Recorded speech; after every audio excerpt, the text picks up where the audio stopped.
Hey guys, it's Bree the Coupon Queen. Welcome back to my channel. Today's video, I want to go over the 10 tips and things that I wish I would have known back when I started my YouTube channel. So if you guys have a young YouTube channel or if you're planning on starting one in 2021, this is going to be 10 tips and things that you can implement to help save you so much time and stress and help you become more successful quicker. If you're new to my channel, welcome. Thank you so much for tuning into the video. Take a second, hit that red subscribe button and the notification bell. This series for Bet on Yourself is all about my entrepreneurship journey and different videos from how to make money on social media, affiliate marketing, my tips and tricks along the way as well. Anything I can do to help share my experience with you guys so you can become successful in your entrepreneurship endeavors as well. I have a lot of young YouTubers that reach out to me asking me for advice, different things that they can do, what may they be doing incorrectly, different tips that they're looking for. So I thought I would put together this video to give you guys 10 really good tips. So the first one is going to be your name. When I first started, I recommend you don't be shy. I didn't want any of my friends or my coworkers to know that I was starting a YouTube channel because I knew they would give me the typical backlash of, oh, what are you doing on YouTube? And things like that, which I still get to this day, let me tell you. But I was shy about it. I didn't want to post it on my personal Facebook, my personal Instagram. I created everything separately and came up with the title, Bree the Coupon Queen. Now, when you're coming up with a title for yourself, if you want to use your name, totally fine. If you want to come up with a different kind of identity, you can do that as well. But what I recommend is don't be shy and share the information on your personal pages. That is going to be a lot of the first subscribers that you're getting, friends of friends, and your friends, your coworkers, your college buddies, anything like that. I would recommend definitely sharing your page, sharing your Instagram on those platforms so you can let everyone know, hey, this is something that I am doing. This is my personal YouTube channel. If you could please go check it out, show me some support, subscribe. Those are a lot of great initial subscribers that you are going to get. So if you're starting a YouTube channel, hopefully it's because it's something that you're passionate about. My main channel is about couponing, how to help people save money with couponing deals, how to teach people how to save, things like that. I love it. I'm super passionate about it. So why not share that on my personal page? That way I can help share something I'm passionate with my friends and family, and you never know who may want to learn to coupon, may want to learn how to save. Whatever your niche is, you never know, somebody in your close friends and family circle may want to take advantage of that as well. So highly recommend. Tip number 1, don't be shy. Talk about it with your friends and family. Share it, share your information, share your videos anytime you're posting. Share it on those pages as well so they can help support you and get you going. The second tip is with your videos, don't be afraid to experiment. I was so focused on trying to figure out the perfect videos to do and the perfect videos that to post at a certain time with the topics that would get the most views, and it was so stressful. Post videos that A, you love and you're passionate about, B, it's a topic that you think your audience is going to resonate with, but don't be so focused on making it super perfect. At the end of the day, as long as you're posting consistently, it's okay to experiment. Back in the day, when I first started my channel, I was doing ad previews for CVS and Walgreens. And through doing that for a couple of months, it was the lowest viewed video. So that told me that that's not really a good video, or it's not something my audience really enjoys. So I replaced those videos. It helped me not stress out and have so many videos to do every single week. And it helped my audience because now I'm only posting videos that I think they're gonna like the most. They're getting the most views, so it's videos that I know that they're enjoying. So don't be afraid to experiment. It's okay to switch things up and try a video, see if it works on your channel. If it doesn't, you can always take it off, stop doing that type of video and replace it with something else. So don't be so focused on making everything super perfect because that will definitely drive you insane. Another trap that I fell into, and I still do from time to time, is the rabbit hole of focusing on your numbers, looking at your analytics constantly. I recommend looking at your analytics every once in a while. You want to learn your analytics, what it's telling you, what your audience likes, best times to post, things like that. But you don't want to sit there and just be refreshing constantly and being so focused on the short term of it. Yes, your daily videos, you want to make sure they're doing well. Yes, you want to see if that is a topic that your audience likes, but don't be so focused on the short term. You could fall in love with the video and be so proud of it and love what you just put out there, but maybe your audience, it didn't post at the right time. Maybe some of your audience didn't, find interest in it and didn't watch it. Maybe it didn't perform as well as some of the other videos. That is okay. Don't focus so much on one video, maybe it flops. As long as at the end of the day, you are positively growing, you are engaging more with your audience, you're getting a more organic audience that interacts with you more comments, more likes, you're growing your channel with subscribers every week, every day, then that is where your channel is heading. It's heading in a positive direction. So don't focus so much on one or two videos not working, but just don't sit there and be so on top of your analytics, because that can really drive you insane, going up and down as your videos go up and down and your views change. It's definitely not a constant, steady platform. One week you can pop off and you get 100,000 views. The next week you can get 10,000 views. It just depends and it changes constantly. So just be ready for that and don't focus on it too much. The fourth thing I wish I would have done a lot sooner is creating an Instagram. So I created an Instagram a couple months after I started my YouTube, but I wasn't really posting on it actively, wasn't really pushing my Instagram a lot. So my YouTube was growing consistently and my Instagram was like inching along. So the reason why I would recommend starting an Instagram close to when you start a YouTube is because Instagram, you can have a lot more connection with your audience. You can post your IG stories, let your personality show a little bit more. You can respond to DMs instead of having them just comment on your videos or email you. It's a lot more of a personalized experience between you and your audience. So that's very important as far as growing an organic audience, not paying for an audience or anything like that. But it's also important because you can add different types of material on your Instagram than you would on your YouTube. For my niche, for example, couponing, there would be some one-off deals that I would find, but it wouldn't be enough to do a 5, 10, 15-minute YouTube video, so then I just wouldn't post it. So what I would recommend is start a Instagram a lot sooner. That way you can post those additional deals. Start posting in your Instagram story different things that you're doing, different deals that you're finding, things like that. Of course, cater your Instagram to whatever niche you're in.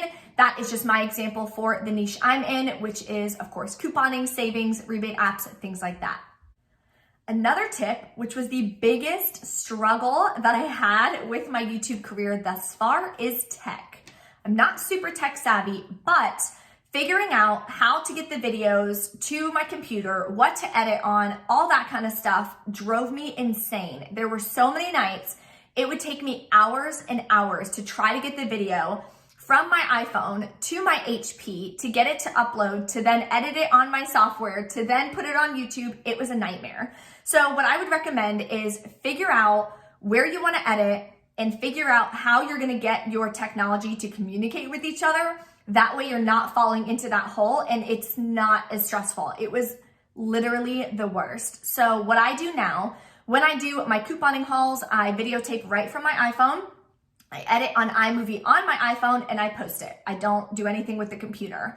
When I'm doing my must-do deals videos or I'm showing something on a website, Rakuten, things like that, I'll do screen record on my computer. I'll screen record it and then I'll upload it. I use Filmora to edit my videos on my computer. If I need to transport a video from my iPhone to my HP, then I use Dropbox. But Dropbox takes a long time, like hours. To get a video from my iPhone to download to Dropbox, hours.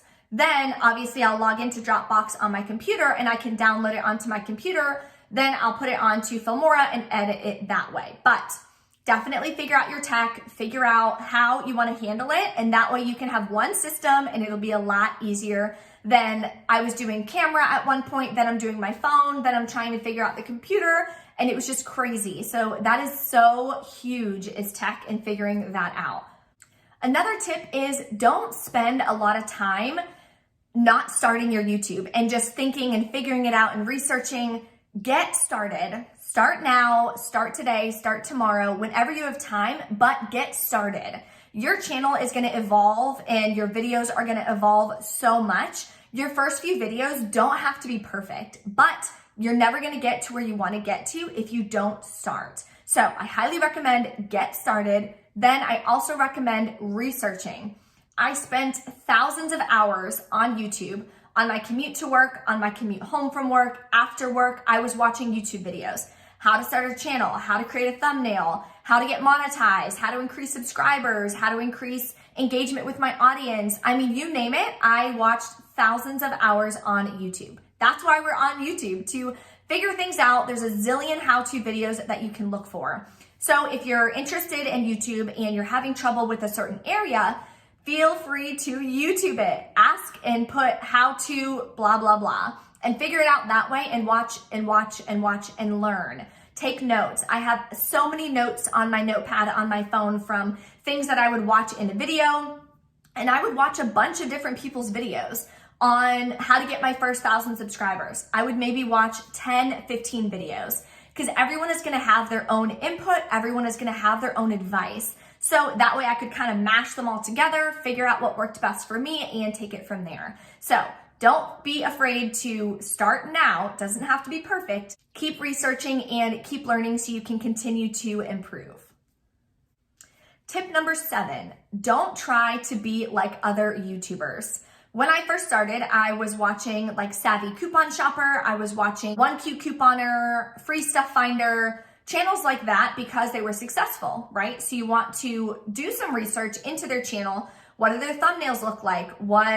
How do they present their deals? Are they doing in-store deals? Are they sharing the deals at home? Things like that. But you don't want to try to be like them. A lot of people do that. I did it the same way. You want to show your personality. You are your own person. No two people in the world are the exact same. So people are going to like you and want to follow you for your flair and your personality and your creative touch on whatever videos you are producing. So what I fell into is I tried to be like super professional and just here are the deals and that's it. And I didn't really want to share too much of my personality because I just wanted it to be super perfect. And I kind of wanted to try to emulate those other extremely successful YouTubers. But now I accidentally put bloopers in my videos, which I didn't even mean to do, but sharing things like that and sharing a little bit more of your personality is definitely important, because that's what is going to relate with your audience. Don't just be so focused on trying to be such a perfect YouTuber and trying to emulate other people, because it works for them. It may not necessarily work for you. You want to make sure that your channel and your videos are unique and unique to you, and that's what your audience is going to fall in love with.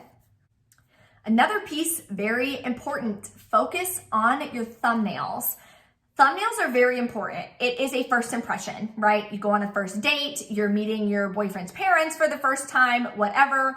First impressions are very important. If you are going on an interview and your hair is all crazy and your clothes are all wrinkled, it's not a good first impression. If your video, YouTube will give you a couple thumbnails that they chose. Not that they really chose them. Half of them, your eyes are closed, your mouth is open, you look crazy, right? Because it's just snapshotting random segments throughout your video and seeing if you want to use that as a thumbnail. Never use that as a thumbnail. Make sure you're creating your own thumbnail. So my first few thumbnails, as you can see, not the most impressive. I'm just kind of trying to figure it out. But as I evolved and the more and more I learned and watched YouTube videos on how to create thumbnails, different apps and softwares to use to create thumbnails, then they became more and more appealing and eye-catching. That is what is going to attract someone to click on your video. Yes, YouTube may suggest your channel. A lot of that is part of the YouTube algorithm, which I will do in another video. But That is what is going to get someone to click on your video. You want your thumbnail to show what they are going to learn or see in that video. Make sure that your thumbnail shows that. Make sure it's attractive. Research shows that putting your face in a thumbnail is gonna get people more likely to click on it. Also, I wouldn't make your thumbnail too busy. Don't throw 30 things in a thumbnail because you're trying to incorporate every piece of the video. Let them see some of it in the video by clicking on it. But you want your thumbnail to kind of be a summary of what they're gonna be getting out of that video and why they should click on it. So I would recommend putting some words on it, but no more than maybe 5 or 6 words. You don't want to flood it and you don't want it to look too busy. So thumbnails are very important. I wish I would have focused a little bit more on that in the beginning and really made my thumbnails stand out. Another thing I wish I would have done more of and still do is more collaborations. Meet more people in your niche or even with a same general subscriber count as you. Maybe you have 5 subscribers and they have 5 subscribers and you can do a little collaboration together. Maybe you have 5 subscribers and they have 200 subscribers. So whatever the case may be, try to do a lot more collaborations and reach out to more people. It's good because you get to meet new people. You get to make friends through YouTube and through social media, which is amazing. People you never would have met otherwise, but it also helps showcase you to other audiences. Maybe some of their subscribers are also your subscribers, but it is an extremely likely chance that at least some of their subscribers do not know about your channel. They don't know about you. So if you do a collaboration, it's mutually beneficial. They are gonna get exposed to new audience and so are you. It's also fun, it's super fun to do different collaborations. I've only done a couple. I really would like to do more this year for sure. And you can become really close with other YouTubers and they can recommend your content and you recommend their content. You bounce ideas off each other. It just makes everything a lot more fun and it helps your channel grow a lot. So highly recommend, do a lot of collaborations. Don't feel weird and awkward reaching out to someone. I would recommend reaching out to people with a similar audience. That way you guys are kind of on the same page, you're in the same journey, and you guys can have a lot of things to relate to. Tip number 10, this is a big one. Don't bite off more than you can chew. I did this hardcore when I started. When I started couponing, I fell in love with it. I was so passionate about it. I couponed every single day, which then obviously took up a ton of my time, and everything else in my life was like put on hold and put on the back burner. So I don't recommend going so deep into what you're starting. I do think it helps you, of course, become successful to be all in, but don't bite off more than you can chew. Don't start your channel and try to do 7 videos, right? A video every single day. You're gonna get so burnt out and it's gonna be so overwhelming. So what I would recommend is figure out a consistent schedule that you know you can actually do. You know it's not gonna strain you too much and your whole life isn't gonna change for it, but maybe 3 videos a week to get started, maybe 4 if you're feeling crazy. But that way you are consistent with your channel. You are posting those videos on specific days. That's very important, but it's not consuming your whole life and adding so much stress to pump out content constantly.